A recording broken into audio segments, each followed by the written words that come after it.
My healthcare background is also true of another teacher at the other school. She's from nursing, but she's been in education for 9 years. Her husband came from an education background, but tech. So he's our tech administrator. But I call them the encouragement couple because they are like, we don't have a certified counselor on our campus, but their campus does. And they encourage those kids, a little bit of praise for everything, Of course, our motto here is believe, achieve, and succeed. And we're going to give them a lot of these opportunities. Nice. On a silver platter. Nice. Yeah. Selling points. Hello, everybody, and welcome to the Brighter Together podcast. My name is Janet Courtney, and my special guest today is Anne Leslie Tijerina. Anne is a TSI coordinator, and she's going to tell us what TSI stands for in a minute, for Panola Charter Schools, and part of Panola, but she's at the Texas Early College High School, which is in Marshall, Texas.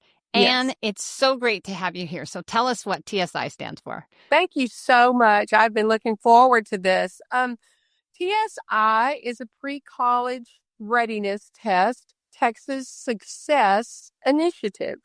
And it has the two categories of math and English. Because we are an early college high school, the colleges in the area would like to know what level that student is. They're ready for college classes. It's generally not taken until 9th and 10th grade, although we do have some very bright students that come in with some scores that we see that they could take it. Wow. So how did that come about? Is it relatively new, or has it been around a while? I'm going to say the last 10 years, but it was only exclusively used in some of these settings. Now the public school uses it because they do dual credit also. Okay. And so the college wants to know, are they ready? Are they not ready? What can you do? Because after you take the test, and if you don't pass, it gives you a diagnostic of what you do need to do. What do I need to brush up on? Yeah, that's very wise. I love that so much. I wonder, it's like, my first year, I went to school for a year and then lost my scholarship because I was not ready. I was not. More so for me, it was just a maturity and readiness of what I wanted to do. But, I lost my scholarship, and then my parents were going to borrow all this money. And I was like, no, I don't even know what I want. Let me go be an adult for a while, and then maybe I'll go back. I did, obviously, but I didn't know. I didn't know what I wanted, Took me a long time to figure that out. Really, and use my testing room for ASVAB, and that gives the kids their opportunity to see where are their strengths, and they don't have to go in the military, but it gives them that opportunity to see. And we also pull that out, whether it's math or English, because I can help them with English all day long, and I can send them to the study guide for the math, but math was not my strong suit. So gotcha. I'm a writer. So. Awesome. So you give the kids, so if they want to go into the military, they can take the ASVAB ahead of time. Not from me, but we bring in the area that does that. Okay. Yes. Okay. It's so funny that you say that because my son has joined the Air National Guard, and he's like 6 months into the process. He's going, or maybe longer, but he went and had his MEPS done, and then they gave him the ASVAB. And I'm a proud mom to say that my son aced the ASVAB. Nice. He aced it. Yeah. So he had the pick of he's up in Michigan, so he's at Selfridge, but he had the pick, and he finally got his dates now. So he's come, and he's actually doing everything in Texas. I'm in Texas. He's in Michigan. But yes, very proud mama here. But he was 20, he's 23. He didn't do it again. Like me, he wasn't ready. He didn't know what he wanted to do right out of high school. Right. So. And we're not all following that conformed pattern. Right. We have a few students that go to the charter school, and they may take this just to know where they are, but they're not interested, or they're only going at a different pace. So they won't achieve their associates by the time they graduate. Okay. But we have the two opportunities, the Panola Early College and the Texas Early College High School here in Marshall. It has 96 students. Nice. So they're enrolling there because they specifically want to go to take this path. Yes. Amazing. They moved here from a different type of school. Didn't know a lot of people was suggested. Also, we have those who are very smart and want to get through quicker. We have those who have some special needs that we work around and give them the adaptations, modifications like 504. And also, and that was one of the reasons I was hired because of my OT background. I had that empathy. I had that ability to see where some of those issues were, dyslexia. I don't treat the dyslexias, but I do, after they're ARD, I do give them, help them with the modifications, that, the IEPs and some of the testing, even the online testing, which this is all online, has modifications built in. Wow, that's Highlights nice. instead of the overlays. Yeah. Large print for visually impaired. I don't have any of that category right now, but I have. And then those who need text to talk. They need it orally read to them, but it has to still be in that online conformity. Yeah. Wow. And those tests were modified by the state or yes, that's a state modification. And we so get it's updated every 6 months on changes, improvements. I love that. I love that they've recognized that not everybody thinks the same way, and that they're, you can be incredibly intelligent, and then still have a neurodivergence where you need a modification, and that's Absolutely. and it absolutely doesn't. Periods of time, and this test is actually not timed except for the amount of time you have at school that day. And you can save and resume later the next day or 2 days later up to whatever I think it's 14 days. If you're out of school for a week, then you can come back. So it gives them time. Yeah. So tell me what else is going on there at Texas Early. We have such my healthcare background is also true of another teacher at the other school. She's from nursing, but she's been in education for 9 years. Her husband came from an education background, but tech. So he's our tech administrator. But I call them the encouragement couple because they are like, we don't have a certified counselor on our campus, but their campus does. And they encourage those kids, a little bit of praise for everything, Of course, our motto here is believe, achieve, and succeed. And we're going to give them a lot of these opportunities. Nice. On a silver platter. This is our nice. Yeah. Selling points. And, other than their $50 admission application, we have free college with Panola. We have a great school baccalaureate degree futuristically with the same college certifications at our TSTC campus, which is our welders, diesel mechanics, some other vocational CTE type programs, because we are right here in Marshall where one of the biggest TSTC campuses is that's been expanded recently. So we have a lot going on here. 27 seniors this year. And I think I got that percentage for y'all because you wanted to know. We have, for the last 5 years, we've had a variation because of COVID and everything, but from 85 to 90% in each class has gotten their associates. Impressive. That's really impressive. And for those of you that are listening online, it's beautiful. Anne actually has a platter. It's a silver platter that says opportunities on it. And then she has all of these little stickers kind of things on there of all the different things that she just was mentioning in there. So it's beautiful. I love that. Such a great graphic. I have to say this is Mr. Garcia is our principal. I borrowed it from him, but we all just quote this, when we talk to parents and it's just a great place that I knew about several years ago because of other parents that had, my son was valedictorian of 10 in Marshall High School, and he had a co-student 2 years at 10th grade that just was having a bad year. She was a great student, but she had to make a move, and she was valedictorian here. And then we began to understand that this was a great place for some people. Right. Some people are coming straight out of homeschool And we do start at 8th grade, though that is a smaller class, and then up to 12th grade, of course. And the 8th graders just get some type of intro, to careers. And they do go to Panola, and they have gone to ETBU for a college day to see and get that look at a college. And what am I working for? Yeah, right. What's my plan? What's my plan? Encouragement. Me, I told you humor and laughter. So sometimes I'll go down the hall doing this, just to get them to laugh and be fun, and what's Miss Anne doing today, and just get them involved in the community. They call me the community connection also.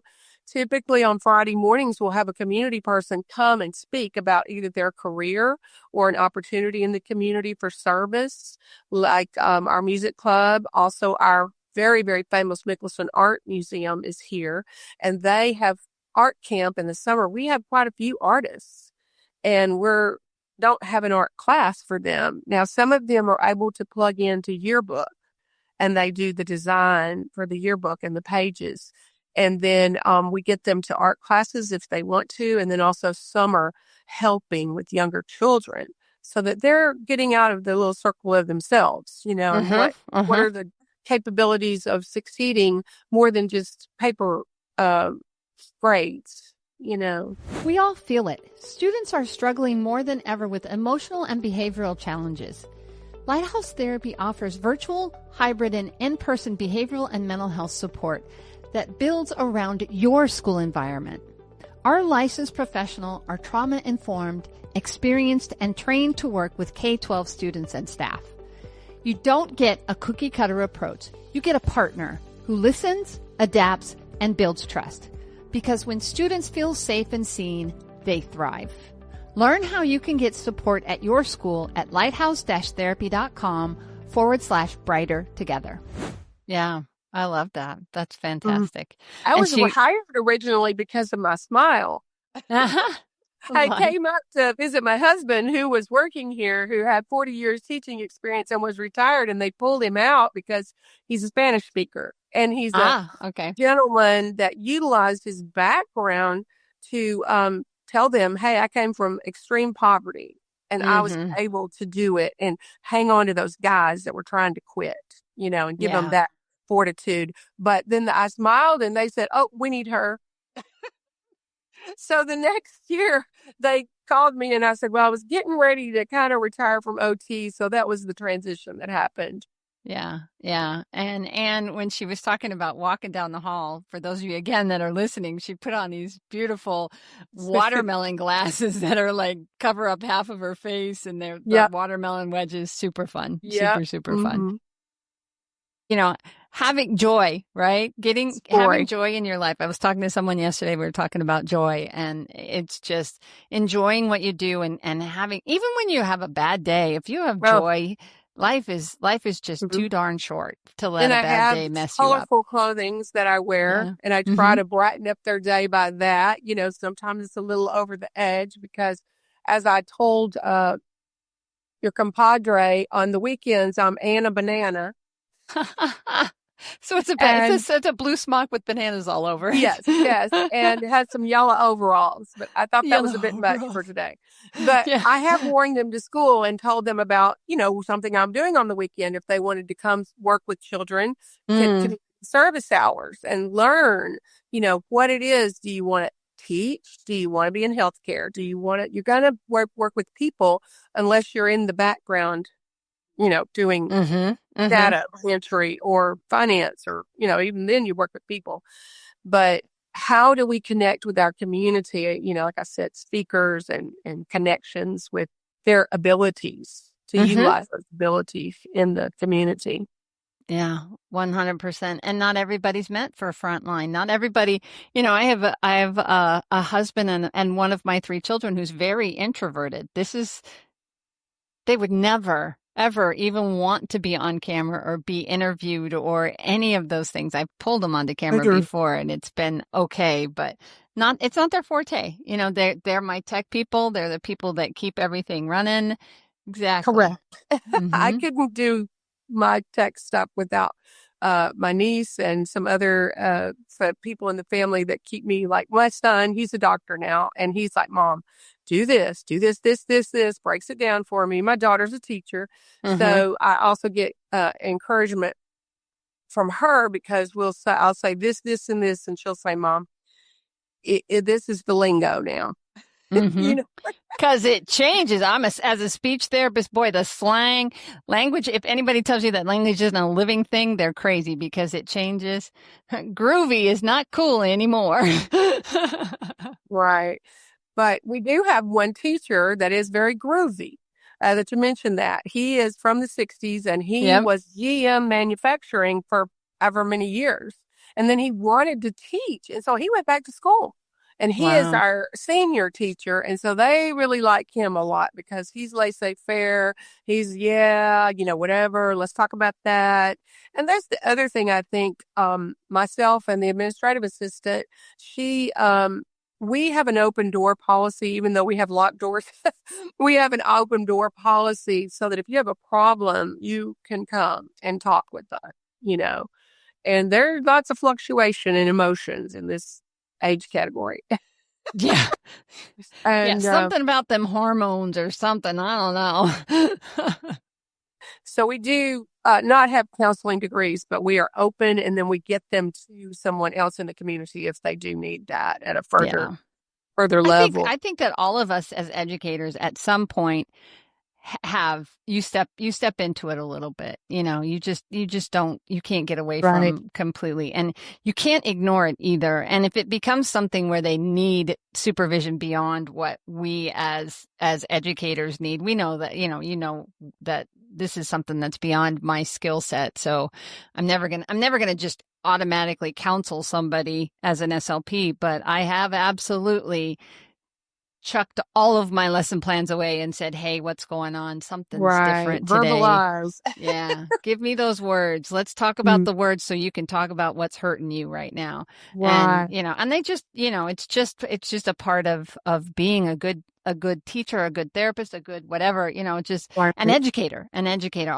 Every single educator out there, I'm sure has probably and though my mother, it. my husband, and my daughter, and one of my grandmothers were all teachers, everybody assumed I was going into teaching, but I did education in OT, and that as an SLP, that we were educating parents and we were educating the student and the patient, but I consider myself an educator.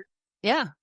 I did 10 years private therapy through Jefferson ISD, which is just about 15 minutes up the road, small school district that needed a therapist. And so I was in education from the get-go, but that one was real specific, for several years because I've had neonatal babies. And I've had a 105-year-old that wanted to go back home. Yes, you sound like me. I never did NICU. I didn't get younger than 2. I actually had a child when I was in traumatic brain injury right out of grad school, actually. He fell out of a window, poor baby. But 2 years old. Yeah, 2 years old, traumatic brain injury.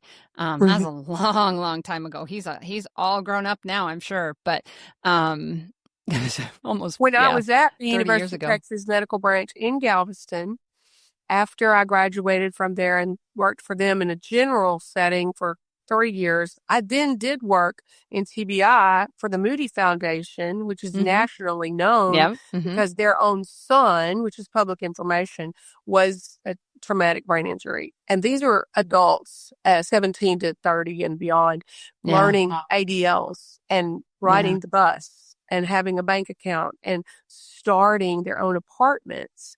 So I've had a full range of, but it's all education because we had to train and we had to talk through things and we had to show them. The other thing I do is I try to steer them towards some modern day literature that's interesting. Tim Tebow is somebody that they kind of know from Heisman Trophy and the stand for human rights, and what is he doing with his platform?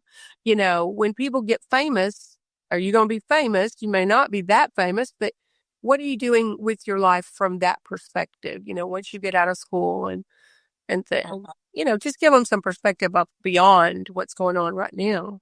Yeah. Yeah. Because life, once it starts, isn't there's no way to 100% prepare them for everything that they're going to say. Right. Oh, I do want to say really quick, you said ADLs. So those of you that don't know what ADLs is, activities of daily living. I try really hard. I never want to interrupt somebody because you were going, but Absolutely. it's like not everybody knows what ADLs are. And but it's true. I mean, the activities of daily living are, people don't even realize what it takes to, when you have any kind of an issue, to be able to do those activities without lots of help and such. So, and I love Tim Tebow. I love that you brought him up. He's amazing. I love what he really is, somebody that has used his platform to promote, just supporting those that in our society that are not able. And just, I know he's done a lot with sexual trafficking of women. And one of these days, so Tim, if you're listening, I really do want to meet you.